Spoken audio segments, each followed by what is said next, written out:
प्रधानमंत्री मोदी की अमेरिका यात्रा के तुरंत बाद रूस की ओर से एक बड़ा बयान आया। रूसी राष्ट्रपति व्लादिमीर पुतिन ने पीएम मोदी की जमकर तारीफ की है।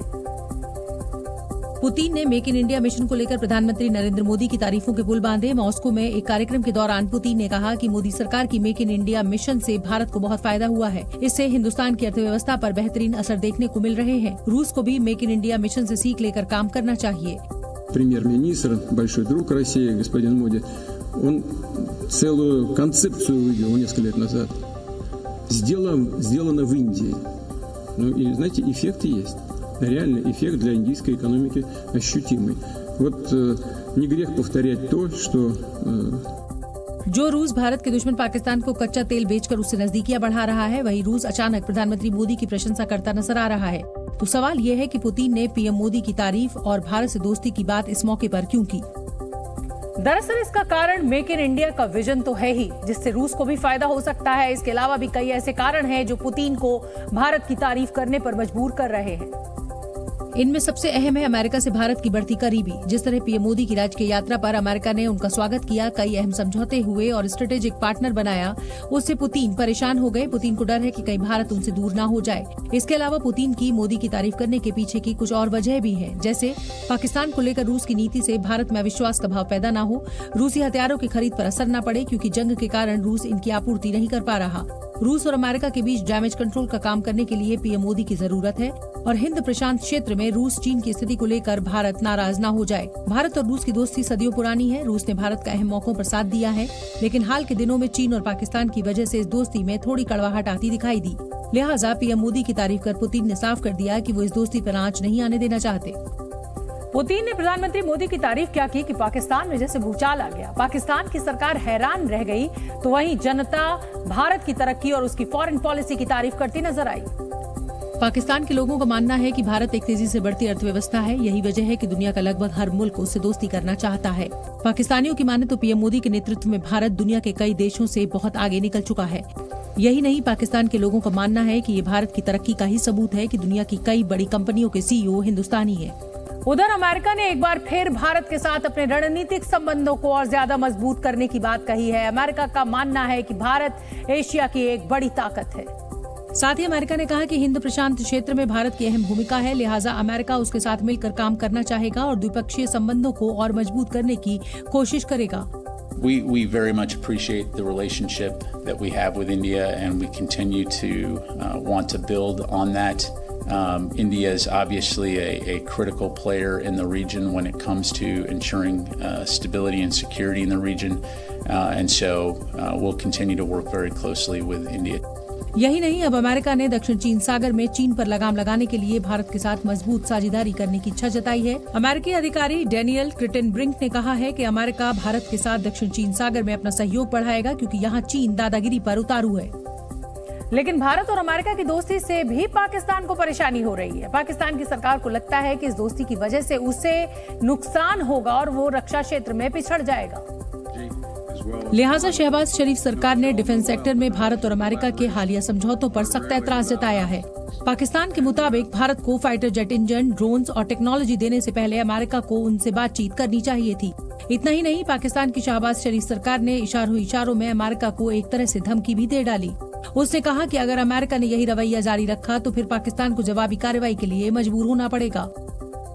यही नहीं, पाकिस्तान के राजनयिकों को तो इस बात से भी दिक्कत है कि अमेरिका ने ज्वाइंट डिक्लेरेशन में भारत के कहने पर आतंकवाद को लेकर पाकिस्तान की आलोचना क्यों की। आजकल लोग चीनी के इस्तेमाल से बच रहे हैं, लेकिन आर्टिफिशियल स्वीटनर यानी कृत्रिम मीठे पदार्थ का जमकर इस्तेमाल कर रहे हैं। कोल्ड ड्रिंक और फूड आइटम्स में इस्तेमाल होने वाले आर्टिफिशियल स्वीटनर को लोग ये समझकर इस्तेमाल करते हैं कि ये सिर्फ स्वाद के लिए है, इससे शरीर को कोई नुकसान नहीं पहुंचता।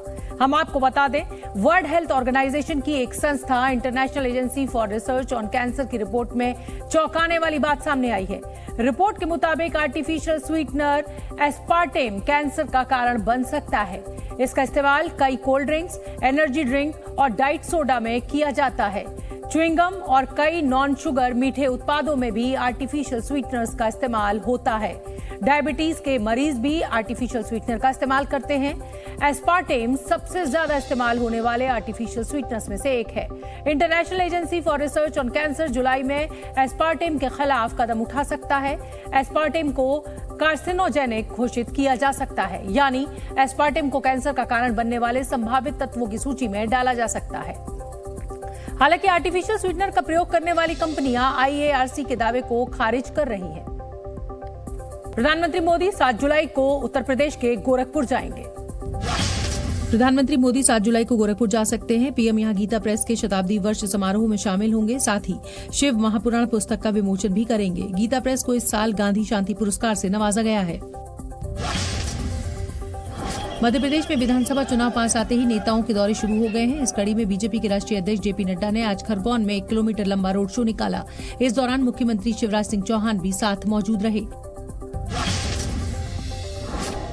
केंद्रीय गृह मंत्री अमित शाह ने उदयपुर में जनसभा को संबोधित किया। इस दौरान शाह ने विपक्षी दलों पर कटाक्ष किया और कहा कि 21 दलों ने मिलकर 21 लाख करोड़ के घोटाले किए हैं।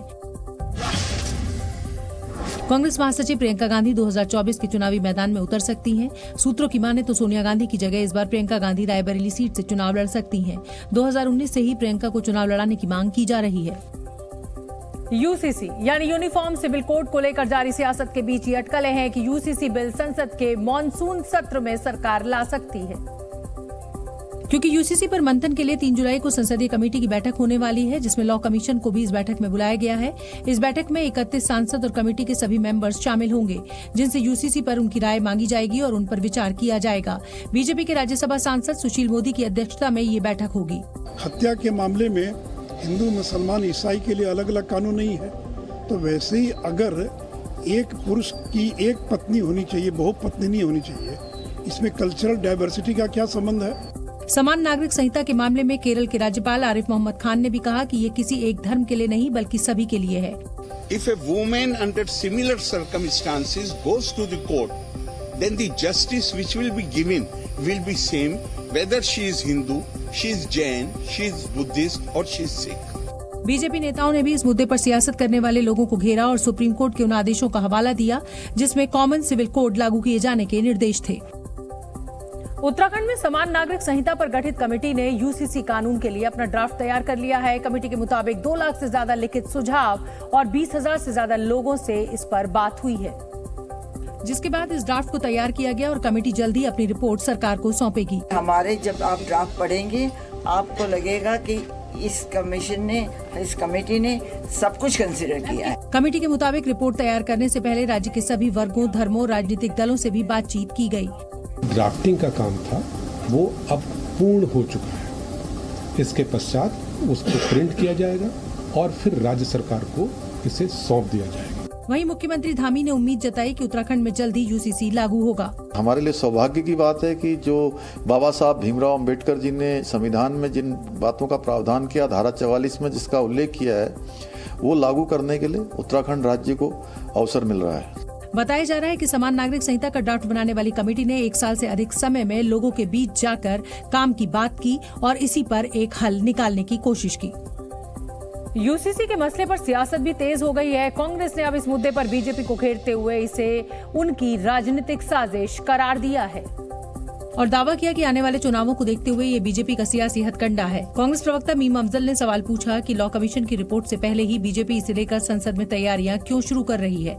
वो 2024 की स्ट्रेटेजी है, जो स्टेट्स में चुनाव आ रहे हैं उसको पोलराइज करने की सियासत का एक हिस्सा है।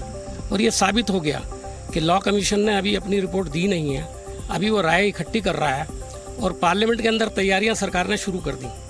कांग्रेस नेता मनीष तिवारी ने बीजेपी को घेरते हुए आरोप लगाया कि ये सिर्फ लोगों को बांटने की राजनीति है। इसका कोई औचित्य नहीं है, ये ध्रुवीकरण का एक और मसौदा है। कांग्रेस के मुताबिक यूनिफॉर्म सिविल कोड का देश में विरोध भी हो रहा है, लिहाजा इस पर बहस होनी चाहिए कि देश को यूसीसी चाहिए भी कि नहीं। जी न्यूज़।